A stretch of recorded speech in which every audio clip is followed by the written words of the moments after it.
Olá pessoal, tudo bem com vocês? Conforme eu havia enviado a mensagem lá pelo nosso curso, eu estou mandando um material extra, um videozinho extra falando sobre os princípios de design. Então preparei essa apresentação aqui e mostrar para vocês alguns pontos importantes relacionados aos princípios de design. Então, quais são os princípios, né? Os quatro são a proximidade, o alinhamento, a repetição e o contraste. Então, o primeiro princípio, que é o da proximidade, diz o seguinte, né, que é itens relacionados entre si eles devem ser agrupados e aproximados uns dos outros, para que sejam vistos como um conjunto coeso, algo que possa ser é, é, não ser um emaranhado de informações sem ligações. Tem que ter algum tipo de conexão entre os elementos. Então, imagine essa imagem, né? Deixa eu modificar aqui, aparecer por completo. Vamos dizer que isso aqui seja a capa de uma apresentação de um artigo.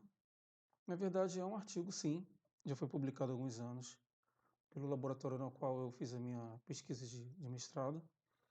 E imagino que os autores, o título e a instituição estejam organizados dessa maneira.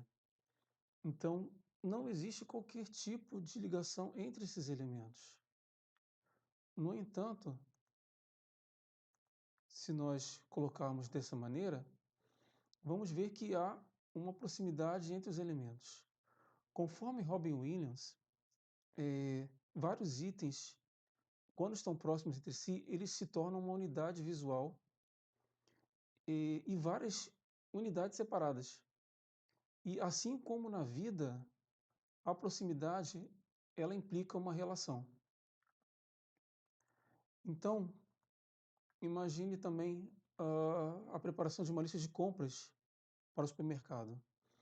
Se você coloca os itens de modo aleatório, você vai ficar circulando pelo mercado e vai perder bastante tempo. Você vai no corredor de frios, depois no corredor de carnes, depois nos cereais e por aí vai. Mas se você os separa, esses itens, de um modo que haja uma relação de proximidade entre eles, você vai otimizar o seu tempo. Então, se você separa os itens por açougue, produtos de limpeza, por grãos, você vai estar estabelecendo uma relação de proximidade entre eles. Então, o princípio básico da proximidade é o de organizar. É, outros princípios eles também são importantes, né? Eles têm suas funções, mas o simples agrupamento de elementos relacionados entre si, ele automaticamente cria uma organização. E se essas informações elas estão organizadas, o texto ele se torna de fácil leitura e de fácil memorização. E como resultado dessa organização, ele também você cria brancos atrativos. Os brancos são os espaços que ficam entre os elementos. Então, quando você os separa, você cria esses espaços tornam-se atrativos. Não sei se vocês já experimentaram assistir uma apresentação onde o palestrante ele não deixa nenhum espaço vazio nos seus slides. Ele coloca tudo. O que tiver de espaço em branco tem informação. E acaba se tornando enfadonho, acaba se tornando de difícil leitura, porque tem muita coisa, acaba tendo uma poluição nessa apresentação, nesse slide. Então, quando você se propõe a colocar esses espaços em brancos, colocando o mínimo de informação possível e criando a proximidade entre os elementos, você cria, você traz o propósito básico da proximidade. O que a gente tem que evitar? Evitar que muitos elementos estejam separados, evitar muitos elementos separados em uma página. Então, é preciso que realmente tenha essa proximidade entre eles. E do mesmo modo também não colocar esses itens nos cantos ou no meio das páginas. Você sempre deixar eles separados de modo que não tenha essa proximidade, conforme aquela primeira página que eu vos mostrei, isso tem que ser evitado. Do mesmo modo, deixar essas quantidades iguais de espaços em branco entre os elementos, a não ser que cada conjunto ele seja parte de um subgrupo. Então você evita isso também. E também evitar criar qualquer dúvida quanto à relação dos elementos entre si. Então, cada subtítulo, cada legenda, cada imagem, ela tem que estar junto do seu respectivo par. Isso ele cria uma relação de proximidade entre os elementos, tá? Então, evite essas coisas. O próximo item, o próximo princípio é o princípio do alinhamento. O que diz esse princípio? Nada tem que ser colocado de forma arbitrária em uma página. Então, cada item ele tem que ter uma conexão visual com os outros elementos da página. Retornando àquela, aquela imagem que eu mostrei, então nós fizemos o primeiro princípio e agora nós estamos trazendo mais uma informação, mas ainda é possível melhorar. De que forma? Desse jeito. Mas será que está alinhado? A gente pode traçar uma linha imaginária entre os elementos, ou então a gente coloca uma linha realmente para que possa verificar se realmente é um alinhamento. Tá? Então, os itens da página, eles estão alinhados. Quando nós falamos de alinhamento, eles podem estar à esquerda, podem estar à direita e também eles podem estar ao centro. Correto? E também nós podemos alinhá-los também de modo centralizado e também de modo justificado. Mas, às vezes, é possível utilizar mais de um alinhamento em uma única página. Então, por exemplo, elementos à esquerda e à direita, mas é importante que esses elementos, eles de alguma forma, estejam alinhados. Então, essa imagem aqui, nós podemos verificar que existe um alinhamento entre esses elementos. Quando nós temos também várias figuras numa mesma página, nós podemos também traçar alinhamentos entre essas figuras. Perfeito? E também quando nós temos uma imagem, como uma foto, uma ilustração, e ela tem uma lateral marcante, a gente tem que encontrar uma linha guia e assim alinhar o texto a essa imagem dessa maneira. Assim, além de trazer uma sofisticação, a gente traz o alinhamento.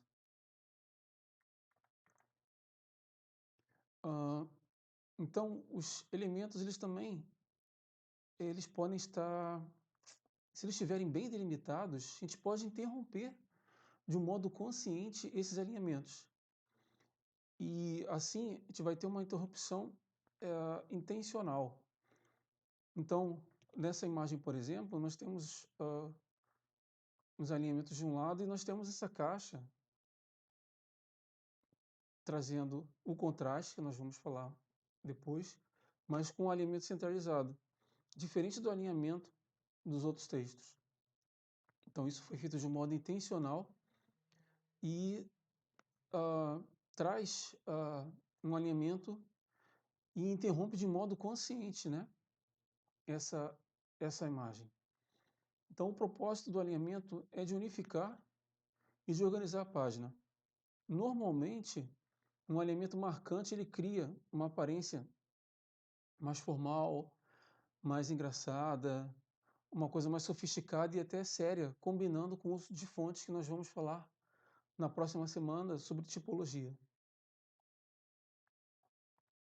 Então, sobre o alinhamento, o que nós temos que evitar? Então, evitar com todas as forças o alimento centralizado, a não ser que tenha um objetivo consciente de criar uma apresentação mais formal, uma coisa mais pacata, e que costuma até ser pacata até demais. Então, a gente escolhe um alimento centralizado, deve ser de um modo consciente e não de um modo automático. Você já deve ter presenciado durante uma apresentação que todos os textos, todas as informações estão de modo eh, centralizado. Isso acaba parecendo ser feito não de um modo consciente. A pessoa pegou o texto do seu estudo e colocou no slide, colocou na apresentação e ficou tudo alinhado ao centro. Isso parecendo que traz um pouquinho de insegurança a respeito disso. Então, é uma coisa que tem que ser evitada. Do mesmo modo, evitar usar eh, alinhamento centralizado e alimento à direita, ou alimento centralizado e alimento à esquerda. Você não consegue traçar um ponto de alinhamento entre eles, a não ser que você coloque algo que demarque, que seja consciente. Então, por exemplo, num texto com fundo branco, você evita isso, certo?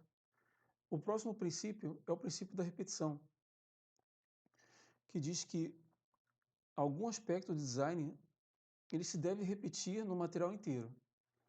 Então, pode ser uma fonte em negrito, pode ser uma linha grossa, uma linha fina, algum sinal, algum tópico. É algo que tem um formato específico, ele pode ser qualquer item que o leitor ele reconheça que ele está se repetindo ao longo do seu material. Então, a gente pode ver que o item não tem nenhuma repetição e também pode ver que o item tem as suas repetições, certo? Voltando àquela imagem, então, temos os princípios da proximidade, os princípios do alinhamento e vamos agora estabelecer o princípio da repetição. Então, ao longo das próximas imagens, nós vemos que o título tem um tipo de fonte, tem um negrito, o texto também está alinhado à esquerda, e quando nós passamos para as outras páginas, nós vemos que isso se repete. Então, a repetição era um fator de grande importância na unidade das páginas. Quando o público estiver diante de uma apresentação, ela deverá ser óbvia. E que tanto a primeira página quanto a última página tem que seja algo que o leitor reconheça que faz parte do mesmo trabalho. E mesmo que tenha apenas uma única imagem, a repetição dos elementos ela estabelece uma continuidade sofisticada. Então, por exemplo, nessa imagem aqui, temos um infográfico a respeito da hepatite, hepatite C, né, e a realidade de doenças no Piauí. Então, nós vemos que casos relacionados à hepatite C e relacionados à AIDS estão com cores diferentes, e ao longo de toda essa imagem, há uma repetição dessas cores. Então, você consegue estabelecer o princípio da repetição numa única imagem. Do mesmo modo, nesse panfleto, temos a repetição. Então, temos repetição de fontes, repetição de outros elementos que trazem essa unidade, trazem essa coesão a todo o material, trazem essa unificação. Então, o princípio básico da repetição é isso, né? Unificar e acrescentar interesse visual. A gente não deve subestimar o interesse visual de uma única página. Se ela for interessante, se a sua leitura ela vai ser sempre agradável e provavelmente vai ser mais lida. E assim como os outros princípios, nós também devemos evitar algumas coisas na repetição. Então, repetir o mesmo elemento em demasia, ele torna a sua imagem, a sua apresentação, a sua arte algo enfadonho ou até excessivo, né? A gente tem que ser também consciente no valor do contraste que nós vamos ver daqui a pouquinho. Então, por exemplo, se uma pessoa vestida de preto, mas está usando um chapéu vermelho, brincos vermelhos, sapatos vermelhos, um batom vermelho, um casaco vermelho, a repetição ela não cria um contraste unificante. Ela acaba sendo algo espalhafatoso e o foco acaba se tornando confuso, porque você não sabe o que deve chamar mais atenção, né? Você acaba vendo aquela imagem e acaba ficando confuso. Então, evite isso. Evite essa repetição em demasia. E o último princípio, que é o princípio do contraste, ele, quando dois elementos são diferentes, eles têm que se criar os contrastes. Eles não, se a diferença entre eles for um pouco, mas não muito, não acontece esse contraste, mas sim um conflito. E o segredo do princípio do contraste é, se dois itens eles forem exatamente os mesmos, não forem exatamente os mesmos, desculpa, eles têm que ser diferenciados completamente. E o contraste ele pode ser alcançado por várias maneiras. Pode ser uma letra grande, contrastando com uma pequena, pode ser uma fonte no estilo antigo, que nós vamos ver no próximo tópico de tipologia, como um tipo bold, né? Pode ser uma cor fria com uma cor quente, nós vamos ver também mais à frente, quando falarmos sobre a psicologia das cores. Pode ser uma figura grande com uma figura pequena. Então, se não forem exatamente os mesmos, devemos diferenciá-los completamente. Então, retornando ao nosso exemplo, quando nós fazemos o contraste, nós vemos que os itens são diferentes. Então, vemos que demarcamos o que é o título, o que são os autores, demarcamos a instituição. Do mesmo modo, como nós podemos ver nessa imagem a respeito do qual é o nome do, do evento, quando vai ser o evento, um subtítulo e temos outras coisas que, com essa nuvem de palavras, demarcaram as palavras que são chaves, né, para esse evento. Então elas estão com um tamanho maior, trazendo esse contraste. Assim como esse cartaz, que há alguns anos ele ficou bem conhecido de uma rede de hortifrutis, né? Com essa brincadeira com capas de filmes, né? Então nós temos os itens demarcados pelo princípio do contraste. Então, o contraste ele é um ponto crítico na organização das informações. O leitor ele sempre deveria ser capaz, de uma primeira vista, compreender o que ele representa. Então, o contraste também pode ser pouco e pode ser muito, e o princípio do contraste ele é duplo. Então, e os seus dois objetivos eles são unificados. Então, o primeiro deles é criar esse interesse em uma única imagem, e se tiver uma aparência interessante, essa única imagem ela vai atrair a leitura. E o outro é auxiliar na organização das informações. Então, o leitor ele deve compreender, deve ser capaz de compreender de modo instantâneo a maneira pela qual as informações são estruturadas. Então, você estabelece um fluxo lógico de um item para o outro, por meio do princípio do contraste, certo? E também devem ser evitadas algumas coisas. Então, a timidez é uma coisa delas. Quando a gente cria contrastes, tem que fazer de uma maneira forte. Evitar contrastar uma linha um pouco mais espessa com uma linha mais espessa. Tem que demarcar que essas linhas são diferentes. Então, contrastar um preto com um marrom, 2 ou mais fontes similares que nós veremos mais à frente. Então, se esses itens não forem exatamente iguais, nós devemos diferenciá-los. Então, pessoal, obrigado a todos por assistir esse vídeo e vamos continuar nossos estudos lá no nosso curso de gamificação e narrativas interativas. Qualquer dúvida, vocês podem me mandar mensagem pelo fórum de tira dúvidas ou até mesmo pelo fórum de discussão, tá? O importante é que a gente tenha sempre em mente esses princípios. Quando nós conhecemos esses princípios, nós passamos a identificá-los, a gente passa a dominá-los. Nós, e quando nós dominamos, nós podemos utilizá-los de um modo consciente, de um modo que nós possamos estar criando as nossas artes, as nossas apresentações, nossos jogos de uma maneira mais interessante, de uma maneira que atraia o nosso público. Então tá certo? Mais uma vez, obrigado e até mais.